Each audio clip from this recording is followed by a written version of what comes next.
Hello everyone, स्वागत है आप सभी लोगों का शिक्षा फॉर नौकरी में। इस वीडियो लेक्चर में आज हम लोग डिस्कस करने वाले हैं उत्तराखंड टेट के लिए सोशल स्टडीज के लिए चैप्टर हम लेके आए हैं national movement and Indian national Congress के बारे में डिस्कस करेंगे।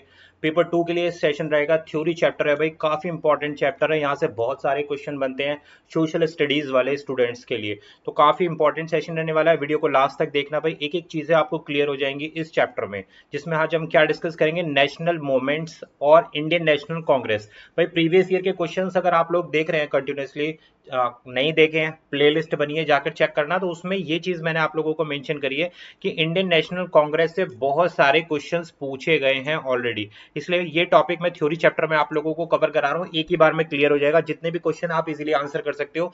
साथ साथ कितने हमारे पास नेशनल मूवमेंट हुए, यानी कि राष्ट्रीय आंदोलन कौन कौन से हुए हैं जब भारत की स्वतंत्रता से पहले, तो वहां से क्वेश्चंस बहुत ज्यादा बनते हैं एसएसटी में। आप लोगों ने अगर सी टेट का पेपर देखा हो या फिर आपने यू टेट का पेपर देखा हो, तो वहां से क्वेश्चंस जो है ना बहुत ज्यादा बन रहे हैं इस वाले टॉपिक से। तो स्टार्ट कर रहे हैं अपने आज के सेशन को।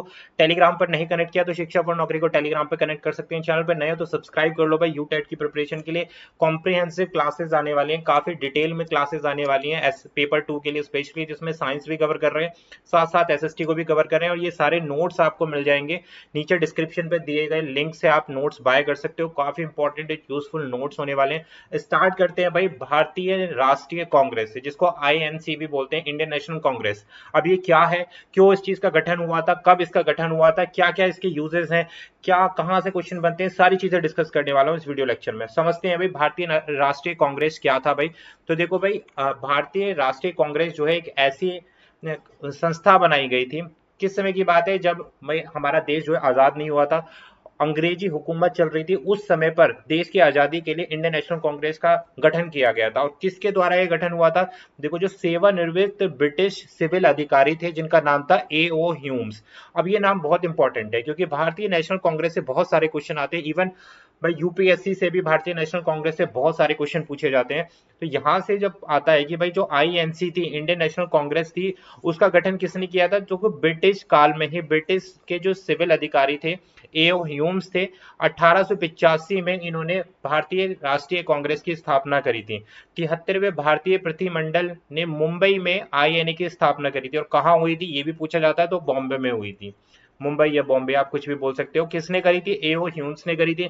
कब हुई थी, 1885 में इंडियन नेशनल कांग्रेस की स्थापना हुई थी, बॉम्बे के अंदर हुई थी। A.O. ह्यूम्स ने करी थी। और A.O. ह्यूम्स कौन थे, सेवानिवृत्त ब्रिटिश के अधिकारी थे, सिविल अधिकारी थे। ठीक है। अब सर सैयद अहमद खान ने मुस्लिम उत्थान के लिए एक आंदोलन शुरू किया था, जिसको क्या बोला जाता, मॉडर्न एंग्लो ओरिएंटेशन कॉलेज की स्थापना करी गई थी अलीगढ़ में, उत्तर प्रदेश में, जो अभी के वर्तमान समय में क्या है भाई, अलीगढ़ मुस्लिम विश्वविद्यालय जिसका नाम कर दिया गया है, उसी की बात हो रही है यहाँ पर। किसने करी थी इसकी स्थापना, सर सैयद अहमद खान ने की थी, मुस्लिम उत्थान के लिए। यानी कि जो मुस्लिम कम्युनिटी थी, मुस्लिम समुदाय था, जो मुस्लिम समुदाय था, उसके लिए एक आंदोलन शुरू किया था। और इन्होंने एक यूनिवर्सिटी स्टैब्लिश करी थी। जो आंदोलन का नाम था वो था मॉडर्न एंग्लो ओरिएंटेशन, और कॉलेज का नाम क्या था भाई, अलीगढ़ मुस्लिम यूनिवर्सिटी, जो वर्तमान में है। 1920 में इसका नाम बदलकर क्या कर दिया गया, अलीगढ़ मुस्लिम यूनिवर्सिटी कर दिया गया था। क्लियर हो गई बात, यही चीज मैंने इंग्लिश में बताई है। सर सैयद अहमद खान ने एक मूवमेंट चलाया था मुस्लिम उत्थान के लिए, और उसमें उन्होंने क्या किया था भाई, मोहम्मद एंग्लो ओरिएंटेशन कॉलेज की स्थापना करी थी अलीगढ़ के अंदर, जो वर्तमान समय में अलीगढ़ मुस्लिम यूनिवर्सिटी है। और इसकी स्थापना 1920 में हुई थी। अब देखते हैं भाई भारतीय राष्ट्रीय कांग्रेस का 1905 में कब इसका गठन हुआ था। देखो 1885 में हुआ था, A.O. ह्यूम्स के द्वारा हुआ था। लेकिन 1905 आते आते जो इंडियन नेशनल कांग्रेस थी वो दो पार्ट्स में विभाजित हो गई भाई। यहां से ध्यान देना, दो भागों में इसको ये विभाजित हो गई। पहली कौन सी थी, देखो, इसमें गरम दल और नरम दल बन गए। जो इसमें जितने भी नेता थे जो भारत की स्वतंत्रता के लिए कार्य कर रहे थे, वो अब 1905 आते आते, सन 1905 आते आते दो भागों में विभाजित हो गए। क्यों हुआ ऐसा, क्योंकि विचारधाराएं नहीं मिल रही थी। जिस तरीके से वो भारत को आजाद कराना चाहते थे, कुछ गरम दल से कराना चाहते थे, यानी कि कुछ क्रांतियों के थ्रू कराना चाहते थे। और उनमें से कुछ लोग ऐसे थे, कुछ राजनेता ऐसे थे इंडियन नेशनल कांग्रेस में, जो क्या करना चाहते थे कि शांति के साथ अंग्रेजों के साथ कुछ समझौते करके या कुछ पॉलिसी बनाकर जो है आजाद कराना चाहते थे भारत को। लेकिन जो गरम दल के नेता थे, जैसे कि जिन्हें कट्टरपंथी भी कहा जाता है, तो उसमें जो तिलक थे, बाल गंगाधर तिलक, इनको लाल, बाल और पाल की श्रेणी में भी रखा जाता है। तीन लोग थे, बाल गंगाधर तिलक, लाला लाजपत राय और तिलक थे। ठीक है, और पाल थे इसमें।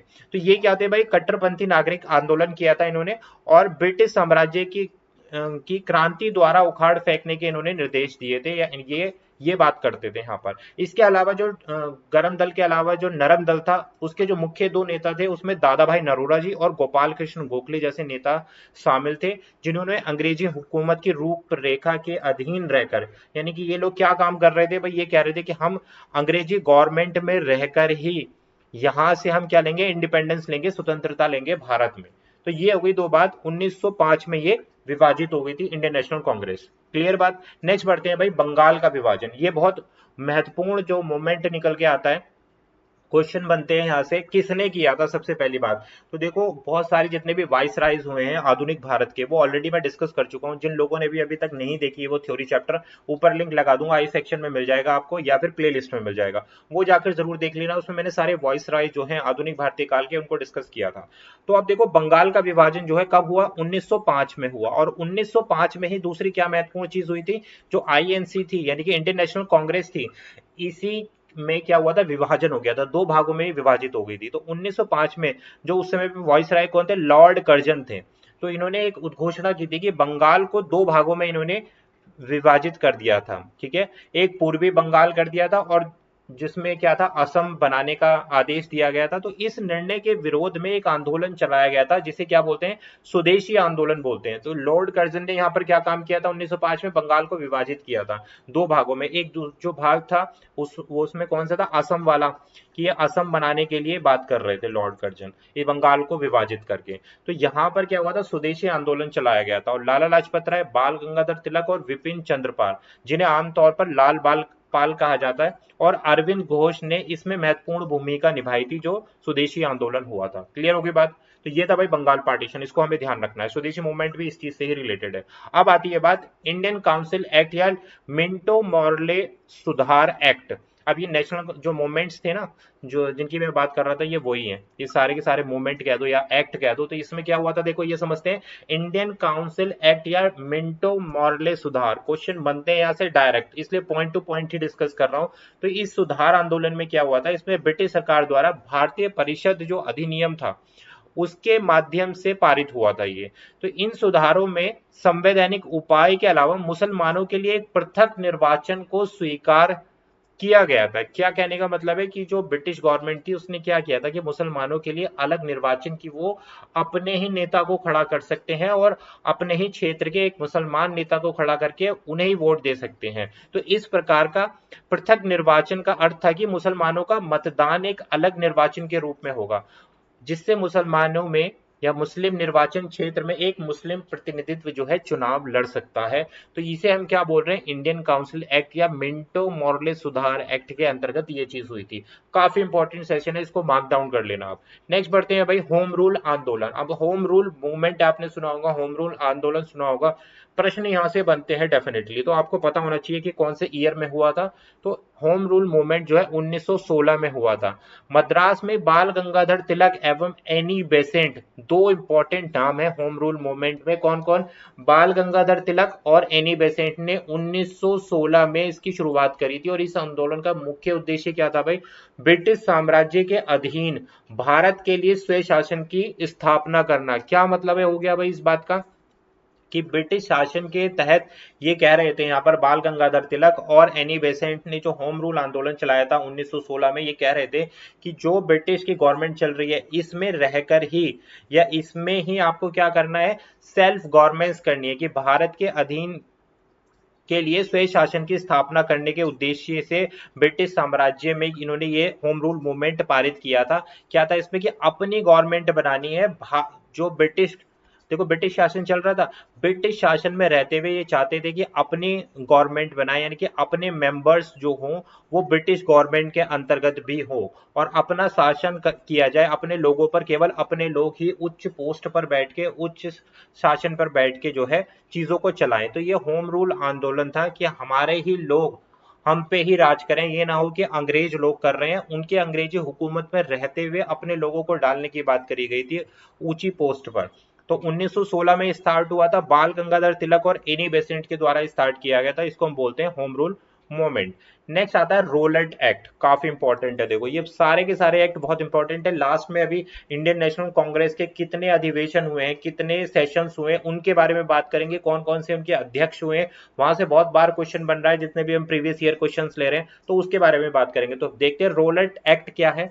तो यह अधिनियम 1919 में पारित हुआ था, सबसे इंपॉर्टेंट चीज ये हो गई। और यह सरकार को स्वतंत्र अधिकार देता था कि वो बिना किसी भी ट्रायल के किसी भी सदस्य को हिरासत में ले सकते थे। तो ये क्या अधिनियम था भाई, 1919 में ये अधिनियम था, पारित हुआ था। और इसमें ये बोला गया था कि भाई किसी भी ट्रायल के, मतलब बिना किसी जांच पड़ताल के आप किसी भी आदमी को उठालो और उसे हिरासत में ले लो और उसे जेल में डाल दो। तो ये रॉलेट एक्ट था भाई, जो 1919 में फ्री पावर थी गवर्नमेंट के पास किसी को भी अरेस्ट करके जेल में डाल देना। नेक्स्ट आता है जलियांवाला बाग हत्याकांड, ये आप सभी को पता है, ये भी 1919 में हुआ था। तो काफी इंपॉर्टेंट हो जाता है ईयर 1990, इसमें काफी रॉलेट एक्ट भी इसमें पास हुआ था 1919 में। जलियांवाला बाग जो कांड हुआ था आप सभी को पता है कहां पर, अमृतसर में हुआ था ये कांड। और इसमें जनरल डायर जो था उस समय पर, उसने जो वहां पर जितने भी भारतीय लोग जो है एकत्रित थे उन पर खुलेआम जो है गोलियां चलवाई थी। तो ये हुई बात 1919 की। नेक्स्ट आता है असहयोग आंदोलन, जिसको नॉन कॉर्पोरेशन मूवमेंट कहते हैं। कई बार पूछा गया है किसने चलाया, तो सभी को पता है कि भाई ये महात्मा गांधी द्वारा चलाया गया है। कौन से ईयर में हुआ था, तो जस्ट जलियांवाला बाग हत्याकांड के बाद ही ये मूवमेंट चलाया गया था 1920 में। ठीक है, और किसने चलाया था ये प्राथमिक, यह आंदोलन प्रथम व्यापक पैमाने का राजनीतिक आंदोलन था ये, और गांधी जी के द्वारा चलाया गया था 1920 में। क्लियर हो गई बात। नेक्स्ट बढ़ते हैं भाई, लाहौर सत्र। अब ये कौन सा सत्र है, ये इंडियन नेशनल कांग्रेस का ही एक सत्र है, लाहौर सत्र, जो कौन से ईयर में आया था, 1929 में आया था। अभी मैं एक एक करके सारे ये सत्र की बात करने वाला हूं कि 1885 में जब भारतीय राष्ट्रीय कांग्रेस की स्थापना हुई थी, तब से कितने सेशन हो चुके हैं और कहां कहां हुए थे और कौन कौन इनके अध्यक्ष थे। क्वेश्चन बनेगा डेफिनेटली, यहां से आप देख लेना। भारतीय राष्ट्रीय कांग्रेस के लाहौर सत्र में जो है सबसे पहले जो है तिरंगा झंडा फहराया गया था। और डेट क्या थी भाई, 26 जनवरी थी। ईयर क्या था, 1930 था। तो सब प्रथम जो है, जो हमारा ट्राई कलर जो है फ्लैग का है, वो यहीं पर ही फहराया गया था, 1930 में फहराया गया था, 26 जनवरी को फहराया गया था। इसलिए हम 26 जनवरी को ही मनाते हैं, सेलिब्रेट करते हैं उस दिन से। 1930 से हम सेलिब्रेट कर रहे हैं, क्योंकि प्रथम स्वतंत्रता दिवस के रूप में इसको माना जाता है, प्रत्येक वर्ष इसको मनाया जाता है 26 जनवरी 1930 के बाद से। ये कब हुआ था, लाहौर सेशन में हुआ था। और लाहौर सेशन कब हुआ था, 1929 में हुआ था। नेक्स्ट बात करते हैं 1929 के लाहौर सत्र में ही कांग्रेस ने पूर्ण स्वराज का अपना अंतिम लक्ष्य घोषित किया था। पूर्ण स्वराज मतलब आधी अधूरी स्वतंत्रता नहीं चाहिए थी, जो ब्रिटिश जो दे रहे थे, थोड़े मोटे लालच दे रहे थे ना कि हम आपके लिए ये चीज फ्री कर देंगे, हम ये फ्री कर देंगे, नहीं। 1929 में लाहौर सेशन में ही डिसाइड हो गया था कि हमें पूर्ण स्वराज्य चाहिए और अंग्रेजों को बाहर भेजना है अपने देश से। तो ये स्थिति, ये सारी कंडीशन जो है इंडियन नेशनल कांग्रेस में जितने भी राजनेता थे जो भारत को स्वतंत्र कराना चाहते थे, वो प्रथम बार जो है 1885 में जब गठन हुआ था, तो वो सब लोग सामने आए मिलके, ऐसे नेता सामने आए, ऐसे लोग सामने आए, उन्होंने अपनी विचारधाराएं रखी, अपने तरीके बताए किस तरीके से हम भारत को आजाद करा सकते हैं और क्या क्या मूवमेंट लेके आ सकते हैं। अब आता है बात दांडी मार्च। आपने सुना होगा, कई बार क्वेश्चन में भी आप लोगों को करा चुका हूं। दांडी मार्च का वो किसने कराया था भाई, महात्मा गांधी ने कराया था। कहाँ हुआ था, साबरमती आश्रम से स्टार्ट हुआ था। नमक कानून के विरुद्ध में ये आंदोलन चलाया गया था, दांडी मार्च। ठीक है, और ये जो है उन्होंने नमक कानून तोड़ने के लिए एक छोटे से गांव दांडी से एक मार्च की शुरुआत की थी, जो समुद्र के तट पर उन्होंने एक मुट्ठी नमक उठाया और सविनय अवज्ञा आंदोलन का शुरू किया, जिसको हम क्या बोलते हैं, दांडी मार्च बोलते हैं। ये होगी बात। अब हम बात करते हैं मुख्य मुद्दे पर, जो इस वीडियो लेक्चर का बिल्कुल सार है और इंपॉर्टेंट चीज यहाँ से निकल के आएगी। तभी मैं बोलता हूँ यार वीडियो को लास्ट तक देखा करो, क्योंकि बहुत सारी इंपॉर्टेंट चीजें आगे मिस हो जाती हैं। फिर पीडीएफ मिल जाएगा जिन लोगों ने, भाई जो लोग कनेक्ट हो चुके हैं उन लोगों को ये पीडीएफ आज ही मिल जाएगा। काफी इंपॉर्टेंट पीडीएफ है, नोट्स हैं, एक बार देखोगे सारी चीजें दिमाग में सेट हो जाएंगी। तो अगर आप लोगों को भी इसको बाय करना है तो लिंक जो है डिस्क्रिप्शन में दिया, जाकर चेकआउट कर सकते हो, परचेस कर सकते हो, काफी यूजफुल रहेगा। ना केवल यू टेट के लिए, जितने भी टीचिंग एग्जाम आएंगे आपके, चाहे सी टेट हो, यू टेट हो, एस टेट हो, और जो भी आपका जैसे एग्जाम आता है, सुपर टेट आता है, वैकेंसी निकलती है, तब आपको एलटी के लिए एग्जाम देना पड़ता है, सारों के लिए बहुत इंपॉर्टेंट नोट्स आप लोगों को सब इसी में मिलेंगे। बात करते हैं भारतीय राष्ट्रीय कांग्रेस क्या है। तो मैंने अभी आपको बताया कि एक ऐसा अधिवेशन था जिसमें भारतीय स्वतंत्रता संग्राम के प्रमुख घटनाक्रम है। अब यहाँ पर देखो अलग अलग घटनाक्रम है जिसमें भारतीय राष्ट्रीय कांग्रेस की स्थापना हुई थी 1885 में। किसके द्वारा की गई थी? एओ ह्यूम्स के द्वारा करी गई थी। कौन थे एओ ह्यूम्स? भाई सिविल सर्विसेज से जो है रिटायर्ड थे, सेवानिवृत्त थे, ब्रिटिश गवर्नमेंट के अंतर्गत इन्होंने स्थापना करी थी। और मुख्य उद्देश्य क्या था मैं ऑलरेडी आपको बता चुका हूँ। तो देखो इन इसमें इस अधिवेशन में भारतीय राष्ट्रीय कांग्रेस के कई सारे अधिवेशन हुए जिसमें से पहला अधिवेशन जो हुआ था वो, क्योंकि स्थापना ही कहाँ हुई थी? बॉम्बे में हुई थी। तो बॉम्बे में ही पहला अधिवेशन होगा भाई, जहां पर स्टार्ट हुई थी वहीं पर ही पहली बैठक हुई। अधिवेशन मतलब बैठक होना, सब राजनेता मिलकर जो चर्चा कर रहे हैं। तो पहला अधिवेशन जो हुआ था 1885 में मुंबई में हुआ था। अब इस पे अध्यक्ष कौन थे? इंपॉर्टेंट है, कई बार पूछा जाता है कि पहले अधिवेशन में भारतीय राष्ट्रीय कांग्रेस के अध्यक्ष कौन थे। चार ऑप्शन दे देंगे, तो उसमें जो अध्यक्ष थे वो थे व्योमेश चंद्र बनर्जी जो है थे वो अध्यक्ष थे भारतीय राष्ट्रीय कांग्रेस के। ये नाम याद रखना। अब इस बैठक का मुख्य उद्देश्य क्या था? भारतीयों के बीच राजनीतिक जागरूकता को फैलाना और ब्रिटिश सरकार को सुधार की मांग प्रस्तुत करना।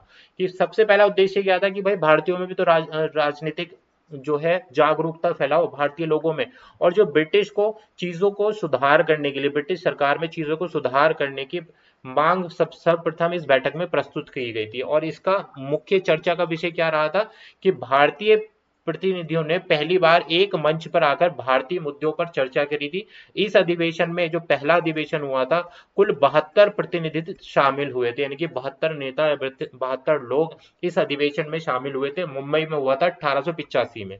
अब आता है दूसरा अधिवेशन। किसकी बात हो रही है? भारतीय राष्ट्रीय कांग्रेस का दूसरा अधिवेशन कहां हुआ था जब आपसे पूछा जाएगा तो 1916 में हुआ था। पहली बात, पहला अधिवेशन कब हुआ? 1885 में हुआ, मुंबई में, तभी स्थापना हुई। और उसके बाद 1916 में हुआ था। अब आप देखो, और कहां हुआ? ये लखनऊ में हुआ। इसके अध्यक्ष कौन बनी भाई? अंबिका चरण मजूमदार इसके जो है अध्यक्ष बने थे। इस बैठक का मुख्य उद्देश्य क्या था? जो दूसरी बैठक हुई थी, इसका मुख्य उद्देश्य था कांग्रेस और मुसलमान जब मुस्लिम लीग के बीच लखनऊ समझौते पर सहमति कराना। इस का मुख्य उद्देश्य था। अब इसकी चर्चा क्या थी कि भाई जो ये अधिवेशन था इसमें कांग्रेस और मुस्लिम लीग ने क्या किया? सर्वप्रथम एकजुट होकर ब्रिटिश शासन के खिलाफ स्वराज्य की मांग करी थी। और यह एक महत्वपूर्ण अधिवेशन था क्योंकि इसमें जो है हिंदू मुसलमान जो है दोनों ही एक हो गए थे। जो जिसमें जिन्ना वाली जो पार्टी थी वो भी आ गई थी, और हमारे जितने भी हिंदू जो लोग थे वो सब भी आए थे। और जो मुस्लिम लीग के मुख्य नेता थे यहाँ पर, मोहम्मद अली जिन्ना जो थे, ये क्या किया? इन्होंने अधिवेशन किया। और कांग्रेस अधिवेशन में, लखनऊ में अधिवेशन हुआ 1916 में। इन्होंने कहा कि भाई अगर अंग्रेजों से हमारे देश को आजाद करना है तो दोनों लोगों को, दोनों कम्युनिटी को एक होना पड़ेगा और इस पर वार्ता करनी पड़ेगी। तो ये चीज मुख्य रूप से लखनऊ अधिवेशन में हुई थी 1916 में। इसके बाद आता है भाई सूरत अधिवेशन। अब ये कौन से ईयर में हुआ था? ये हुआ था 1907 में। तो भाई देखो थोड़ा सा ऊपर नीचे हो गए सेशंस, बट आप ध्यान रखना, नाम से ध्यान रखना, जो मुख्य है वो मैंने ऊपर डाल दिए थे। सूरत अधिवेशन हुआ था 1907 में। और इसके अध्यक्ष कौन थे भाई? रास बिहारी बोस जो है इसके अध्यक्ष थे। पहला कब हुआ था? 1885 में। मैंने दूसरा बताया आपको 1916 में। कौन सा? लखनऊ पैक्ट एक्ट भी बोलते हैं इसको, लखनऊ पैक्ट भी बोलते हैं, या लखनऊ अधिवेशन भी बोलते हैं। इसके बीच में जो है हमारा 1907 में भी जो अधिवेशन हुआ था। और ये कब हुआ था? रास बिहारी बोस के द्वारा हुआ था। ठीक है, अध्यक्ष रहे थे ये, मतलब इस सूरत अधिवेशन के। और इसका मुख्य उद्देश्य क्या था? कांग्रेस में जो भी हमारी गर्म दल और नरम दल के बीच में कुछ मतभेद हुए थे, और इसमें मुख्य चर्चा जो हुई थी, इसमें कांग्रेस दो भागों में विभाजित हो गई थी। जिसमें जो है पहला क्या था? गर्म दल था लाल बाल पाल, और नरम दल जिसमें गोपाल कृष्ण गोखले थे। और इसके अंदर जो है गहरे मतभेद उत्पन्न हो गए थे। मतभेद होने ही थे भाई, कुछ लोग क्रांति के माध्यम से जो है स्वतंत्रता को लेना चाहते थे, और कुछ लोग जो है राजनीतिक माध्यम से स्वतंत्रता को लेना चाहते थे। तो यहाँ पर ये दो भागों में विभाजित हो गए थे। नेक्स्ट बढ़ते हैं भाई नागपुर अधिवेशन। अब नागपुर अधिवेशन कब हुआ था? 1920 में हुआ था नागपुर अधिवेशन। और इसमें जो है अध्यक्ष कौन थे? सी विजया राघवचारी जो है इसमें अध्यक्ष थे। इंपॉर्टेंट है भाई, ये भी अध्यक्ष का नाम ध्यान रखो। मुख्य जो इसका उद्देश्य था, असहयोग आंदोलन की शुरुआत। आपको पता है 1920 में असहयोग आंदोलन की शुरुआत हुई थी। 1919 में क्या हुआ था? आपको पता है कि जलियांवाला बाग हत्याकांड हुआ था। उसी के बाद असहयोग आंदोलन की शुरुआत करी थी गांधी जी ने। मुख्य चर्चा क्या थी इस अधिवेशन में? कि महात्मा गांधी ने इस के नेतृत्व में असहयोग आंदोलन को स्वीकृति दी गई थी। इस आंदोलन का उद्देश्य ब्रिटिश शासन के खिलाफ अहिंसा संघर्ष को बढ़ावा देना था भाई। अब तो आप सभी को पता है कि गांधी जी किस चीज पर फॉलो करते थे कि भाई वो कहते थे अहिंसा का पाठ अपनाओ, अहिंसा का रास्ता लो हमेशा। तो वो साइलेंटली सारी चीजें करना चाहते थे, है ना, वो नहीं चाहते थे कि कोई भी क्रांति हो और ये। तो इसमें कई बार जो है आगे जाके सुभाष चंद्र बोस के जो है गांधी जी से विचार वगैरह नहीं मिले थे, वो भी हम इसमें डिस्कस करेंगे। तो नागपुर अधिवेशन में कब हुआ था? 1920 में हुआ था। अध्यक्ष कौन थे? सी विजयार राघवचारी थे। नेक्स्ट आता है कराची अधिवेशन। अब कराची अधिवेशन कब हुआ? 1931 में हुआ कराची अधिवेशन।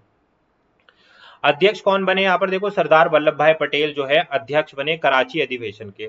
मुख्य उद्देश्य क्या था? गांधी इरविन समझौते की पुष्टि करना और पूर्ण स्वराज्य की मांग करना।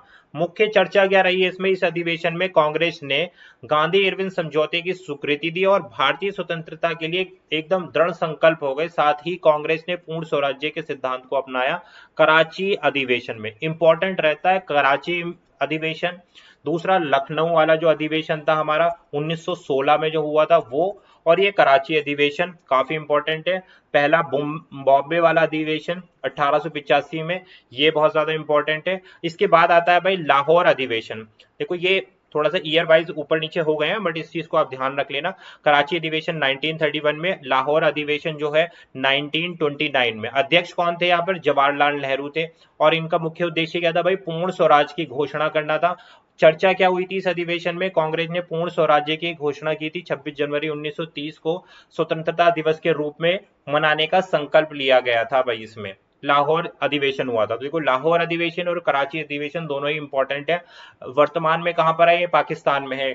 इसका अध्यक्ष जो लाहौर वाले का 1929 में हुआ था ये, और अध्यक्ष थे जवाहरलाल नेहरू, और 1931 में ही कराची अधिवेशन हो गया था। इसके अध्यक्ष थे सरदार वल्लभ भाई पटेल। क्लियर हो गई बात। हरिपुरा अधिवेशन आता है इसके बाद, 1938 में हुआ था। इसके दोबारा से अध्यक्ष बने थे भाई सुभाष चंद्र बोस जो है, 2 बार अध्यक्ष बने। एक तो हरिपुरा अधिवेशन में बने 1938 में, और एक त्रिपुरी अधिवेशन में बने 1939 में। तो 2 बार अध्यक्ष चुना गया है इंडियन नेशनल कांग्रेस का सुभाष चंद्र बोस को। मुख्य उद्देश्य क्या था? कांग्रेस की नीति और दिशा निर्धारण करना मुख्य उद्देश्य था। और चर्चा क्या थी भाई इस अधिवेशन में? सुभाष चंद्र बोस ने कांग्रेस के अंदर एक सकृत और आक्रामक नीति की आवश्यकता पर जोर दिया। हालांकि इसके बाद भी महात्मा गांधी के साथ मतभेदों में आ गए। कहने का मतलब क्या था कि सुभाष चंद्र बोस चाहते थे कि भाई आजादी लेने के तरीकों को हमें बदलना पड़ेगा। वो गांधी जी के थोड़ा सा अहिंसा वाला जो पाथ था ना, उसको फॉलो नहीं करते थे। तो इसमें क्या हुआ कि यहाँ पर थोड़े मतभेद हो गए थे इनके गांधी जी के साथ में सुभाष चंद्र बोस के। त्रिपुरा अधिवेशन में दोबारा से सुभाष चंद्र बोस को चुना गया था, लेकिन मुख्य उद्देश्य क्या था? सुभाष चंद्र बोस और गांधी जी के समर्थकों के बीच में यहाँ पर क्या हुआ था? इस वाले उसमें अधिवेशन में थोड़ा सा मतभेद हो गए थे। 2 पार्टियां बन गई थी यहाँ पर कि कुछ लोग गांधी जी के साथ हो गए, कुछ लोग सुभाष चंद्र बोस जी के साथ हो गए। और इस अधिवेशन के बाद से जो है, थोड़े दिन के बाद ही सुभाष चंद्र बोस ने जो है अपना जो है क्या किया भाई यहाँ पर, जो ये कांग्रेस को था, आईएनसी को छोड़ दिया था, और उन्होंने अपनी एक नई पार्टी का गठन कर लिया था जिसका नाम था फॉरवर्ड ब्लॉक गठन। क्लियर बात। नेक्स्ट आता है अवध अधिवेशन जो हुआ था 1942 में हुआ था अवध अधिवेशन। इसके नेता थे, अध्यक्ष थे मौलाना अब्दुल कलाम आजाद। मुख्य उद्देश्य भारत छोड़ो का आह्वान किया गया था इस समय पर 1942 में। और मुख्य चर्चा क्या थी इस अधिवेशन में? महात्मा गांधी जी ने नारा दिया था भाई, करो या मरो। भाई करो, या तो फिर पूर्ण रूप से आपको चीजें करनी है, या फिर मर जाओ। मतलब इस तरीके का इन्होंने नारा दिया था कि भाई आप जो है एंड हो गया है सब चीजों का, हमें आजादी लेनी ही पड़ेगी। कांग्रेस ने ब्रिटिश सरकार को तुरंत भारत छोड़ने के तुरंत स्वतंत्र करने की मांग की थी। इसके परिणाम स्वरूप भारत छोड़ो आंदोलन शुरुआत हो गया था। लास्ट आता है यहाँ पर माउंटबेटन योजना और कांग्रेस का अधिवेशन 1947। इंपॉर्टेंट है भाई, ये पूछ लिया जाता है, प्रथम पूछ लिया जाता है, लखनऊ वाला पूछ लिया जाता है, कराची वाला पूछ लिया जाता है।